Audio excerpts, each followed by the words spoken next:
dijo ahí mismo. Fundamental. No, ve acá. Yo les vengo a hablar de los tipos de esquizofrenia. Para empezar, voy a hablar de la esquizofrenia paranoide. La característica principal de este tipo de esquizofrenia consiste en la presencia clara de ideas delirantes, alucinaciones auditivas sin claras alteraciones a la afectividad, en el lenguaje y sin mostrar un comportamiento catatónico asociado. Fundamentalmente, las ideas delirantes son de persecuciones, de perjuicios o ambas.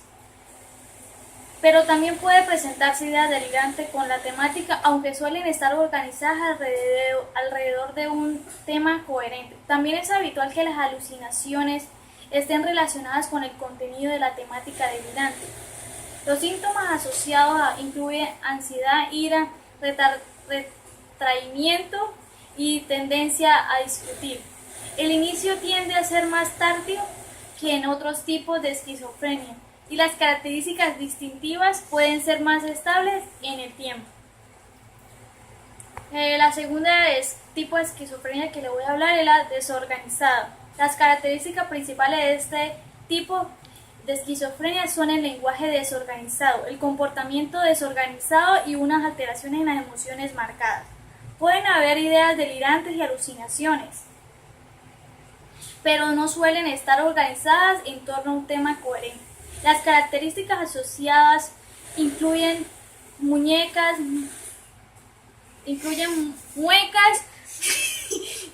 Empecemos de nuevo de esa. Muñeca, yo me quiero muñeca. Ahorita lo corto.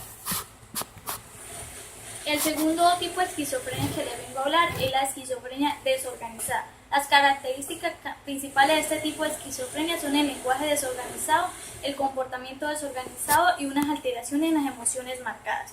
Pueden haber ideas delirantes y alucinaciones, pero no suelen estar organizadas a un entorno o un tema coherente. Las características asociadas incluyen muecas, manierismos y otras rarezas del comportamiento. Habitualmente este subtipo están asociados a un inicio temprano y a un curso continuo. Históricamente y otros sistemas clasificatorios de este tipo se denomina hebefrénico.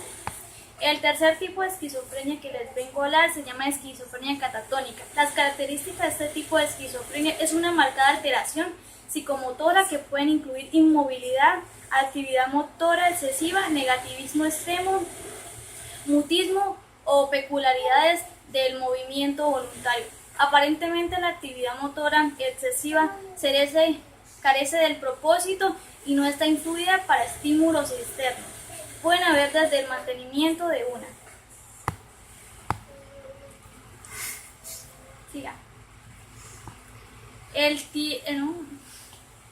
Usted lo recorta, ¿sí? ¿Qué? De una. Sí, ya. A ver, sí. Pero va a quedar ahí de un mantenimiento de una. Bueno, de una postura dirigida. Coloque a través de aquí. Puede haber desde el mantenimiento de una postura rígida en contra de cualquier intento de ser movido hasta una adopción o de posturas raras o inapropiadas. Para diagnosticar este subtipo, el cuadro debe cumplir en primer lugar todos los criterios para esquizofrenia y no ser más explicable para otras causas o enfermedades. El cuarto tipo de esquizofrenia que les vengo a hablar es la esquizofrenia residual. Este tipo residual de esquizofrenia debe utilizarse cuando había al menos un episodio de esquizofrenia, pero en el cuadro clínico actual no es acusada a la asistencia de ideas delirantes, alucinaciones, comportamiento o lenguaje desorganizado, sobresaliendo principalmente los síntomas negativos, como el aislamiento, la emoción, la sociabilidad, la pobreza del lenguaje y falta de interés. El quinto tipo de esquizofrenia es la esquizofrenia simple. Esta constituye uno de los subtipos de la esquizofrenia donde los síntomas positivos como los delirios y las alucinaciones son mínimos destacados en otras alteraciones. Han sido un diagnóstico que han estado envueltos en controversias por lo que en la última edición del manual DSM de trastornos mentales se han suprimido así afecto emocional, inhibición psicomotriz, la falta de actividad, el embotamiento efectivo, la pasividad y falta de iniciativa, empobrecimiento de la calidad o contenido del lenguaje.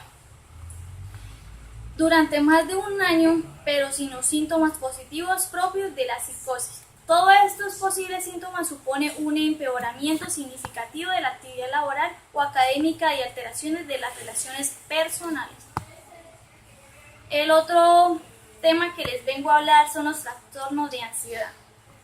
Los trastornos de ansiedad se predominan el miedo y la inseguridad que tiene el paciente y se caracteriza por la anticipación de un futuro peligroso o una desgracia acompañado de un sentimiento incómodo. Algunos ejemplos son los trastornos de pánico y el trastorno obsesivo compulsivo, y la fobia y los trastornos de estrés postraumático. Los trastornos relacionados con las sustancias. Estos incluyen problemas asociados con el abuso del alcohol, las drogas ilegales y legales. Los síntomas habituales son cambios del comportamiento, alteraciones en el apetito, el sueño, la disminución del rendimiento escolar o laboral y la falta de motivación. Cambios físicos. El paciente puede presentar pérdida o incremento de peso repentinos, deterioro en el aspecto físico y temblores. Y cambios sociales, cambio de amigos, problemas legales y necesidad de dinero. Otro tipo de trastorno es los trastornos psicóticos. Son los conocidos como trastornos de separación de la realidad y que causan un desprendimiento de la misma, o sea, delirio. Un ejemplo más notable en estas es la esquizofrenia, cuya característica principal es que la persona experimenta una grave distorsión entre sus pensamientos y emociones. Es muy frecuente que oiga o vea cosas que no existen, se aísle de su entorno, descuido de su aspecto, sus quehaceres o cosas que no son verdad. El otro trastorno es de personalidad. Estos trastornos se caracterizan porque la persona presenta una forma de sentir o de comportarse que no sea, que se aparte de mucho de lo socialmente aceptado, como puede ser conductas violentas, inestables o grandes dificultades de relacionarse. Por ejemplo, de estos trastornos son el trastorno del límite de personalidad, el trastorno antisocial de la personalidad. También existen los trastornos disociativos, en los que se altera el sentido de sí mismo, los trastornos sematoformos, en los que hay un síntoma físico sin causa clara, o trastornos del desarrollo, que comienzan en la infancia, niñez, adolescencia, y como por ejemplo el déficit de atención, el trastorno del comportamiento, entre otros. ¿Listo?